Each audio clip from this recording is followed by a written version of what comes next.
Gamitin na natin ang ating hot sauce na hindi pinagdadamot ng Shakey's. What's up mga kabays? Ang itsura niya is carbonara is 353 pesos. Angus Steakhouse regular pizza is 542. It looks so good. It smells so good. Garlic bread.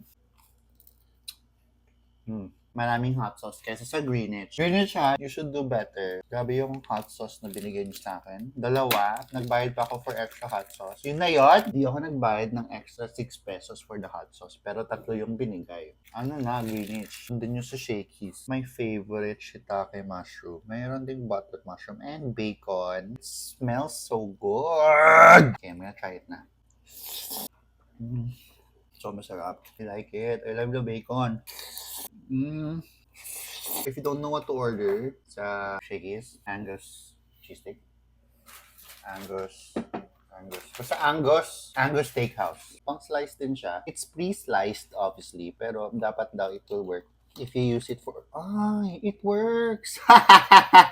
It works! My God, it's so funny. Gamitin na natin ang ating hot sauce na hindi pinagdadamot ng Shakey's. Thank you, Shakey's ha. So good. 10 out of 10.